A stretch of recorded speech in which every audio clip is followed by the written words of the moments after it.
Assalamualaikum warahmatullahi wabarakatuh. Perkenalkan, kami dari kelompok 6 akan mempresentasikan materi kami, yaitu sholat.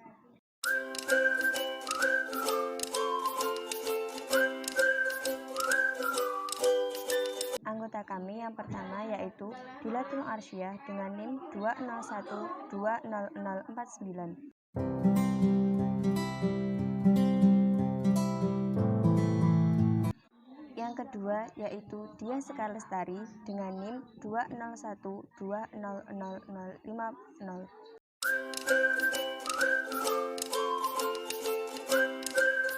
Yang ketiga yaitu saya sendiri dengan Diana Wahyu Lindasari dengan NIM 201200051.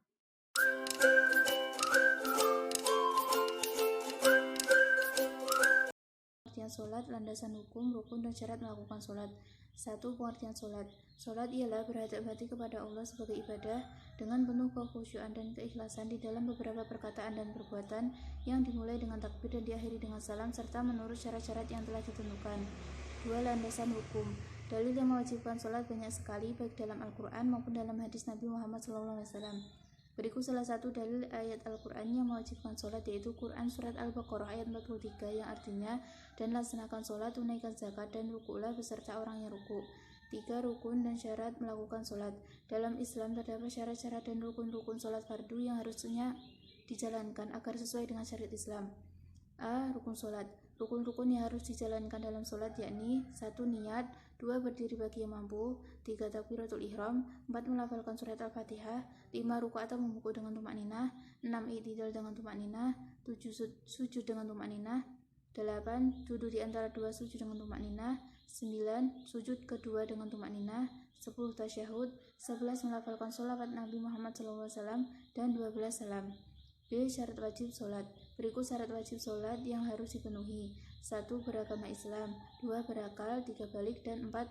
Telah sampai dakwah Islam kepadanya. C.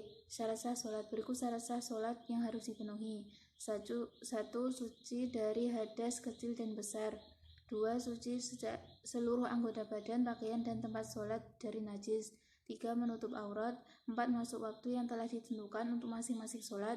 5. Menghadap kiblat. 6. Mengetahui mana yang fardu dan mana yang sunnah. Dan 7. Menjauhi perkara-perkara yang membatalkan sholat. B. Macam sholat maktubah, waktu pelaksanaan, serta niat sholat maktubah. Sholat maktubah atau sholat fardu ada 5 waktu dan masing-masing mempunyai waktu yang telah ditentukan. Setiap umat Islam diperintahkan untuk menunaikan sholat-sholat itu di dalam waktunya masing-masing. Adapun waktu sholat fardu yang ditentukan dalam Islam adalah sebagai berikut. 1. Sholat subuh. Waktunya dimulai dari terbit fajar hingga terbitnya matahari. Sholat subuh terdiri dari 2 rakaat. Niat sholat subuh yaitu usolli fardhu subhi raka'ataini mustaqbilal qiblati ada'an lillahi ta'ala. 2. Sholat zuhur. Dilakukan pada waktu matahari mulai condong ke arah barat hingga panjang suatu benda menjadi sama dengan benda itu sendiri. Sholat zuhur terdiri dari 4 rakaat. Niat sholat zuhur yaitu usolli fardhu dhuhri arba'a raka'atin mustaqbilal qiblati ada'an lillahi ta'ala. 3. Sholat asyar. Waktunya dimulai setelah waktu zuhur berakhir hingga matahari terbenam. Sholat asar terdiri dari 4 rakaat. Niat sholat asar yaitu usolli fardhu asri arba'a raka'atin mustaqbilal qiblati ada'an lillahi ta'ala. 4. Sholat maghrib. Waktunya dimulai sejak terbenamnya matahari hingga hilangnya mega merah di langit. Sholat maghrib terdiri dari 3 rakaat. Niat sholat maghrib usolli fardhu maghribi salasa raka'atin mustaqbilal qiblati ada'an lillahi ta'ala. 5. Sholat isya. Waktunya dimulai sejak hilangnya mega merah di langit atau setelah habisnya waktu sholat maghrib hingga terbitnya fajar. Sholat isya terdiri dari 4 rakaat. Niat sholat isya yaitu usolli fardhu isya'i arba'a raka'atin mustaqbilal qiblati ada'an lillahi ta'ala. Selanjutnya yaitu sunnah sebelum sholat. Sebelum sholat kita disunahkan untuk mengerjakan azan dan iqomah bagi laki-laki.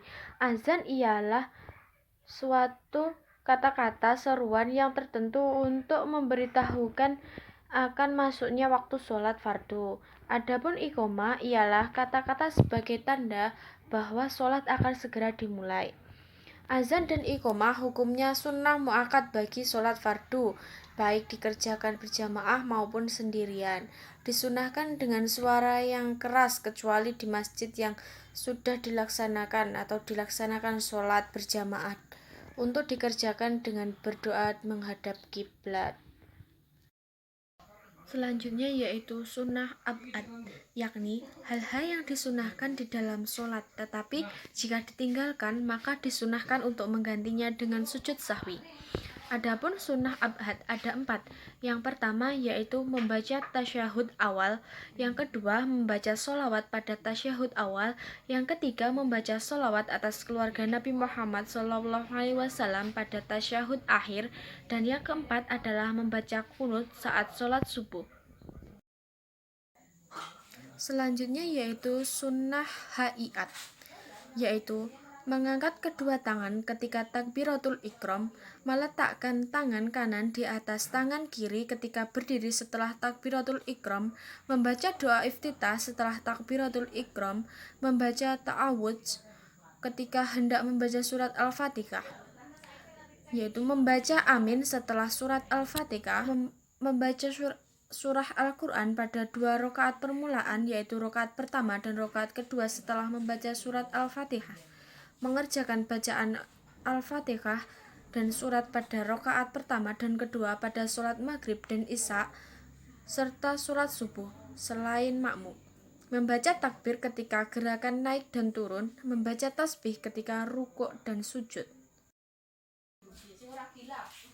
Selanjutnya membaca Sami'allahu liman hamidah ketika bangkit dari ruku, dan dilanjutkan dengan membaca Rabbana lakal hamdu ketika i'tidal, meletakkan telapak tangan di atas paha pada waktu duduk tasyahud awal dan akhir dengan membentengkan jari-jari tangan kiri dan menggenggam yang kanan kecuali jari telunjuk. Duduk iftisyari dalam semua duduk sholat. Duduk tawaruk atau bersimpuh pada waktu duduk tasyahud akhir. Membaca salam yang kedua, memalingkan muka ke kanan dan ke kiri masing-masing waktu membaca salam pertama dan salam kedua. D. Yaitu perkara yang membatalkan sholat, hikmah, serta tujuan dari sholat. Ya, pertama yaitu perkara yang membatalkan sholat. Sholat dapat dihukumi batal karena terjadi hal-hal berikut. Yang pertama, berhadas, terkena najis, terbuka auratnya, dan mengubah niat. Yang kedua yaitu hikmah dan tujuan dari sholat.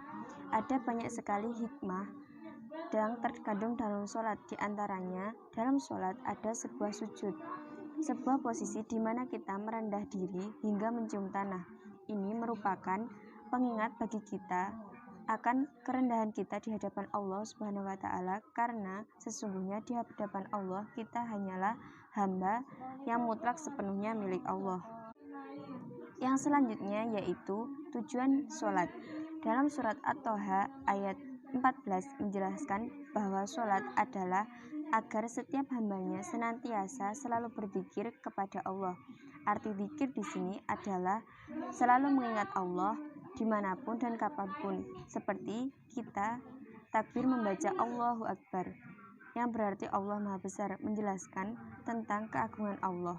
Ketika hati kita selalu mengingat Allah, membuat jiwa kita menjadi tenang dan tentram. Sekian presentasi dari kelompok 6. Wassalamualaikum warahmatullahi wabarakatuh.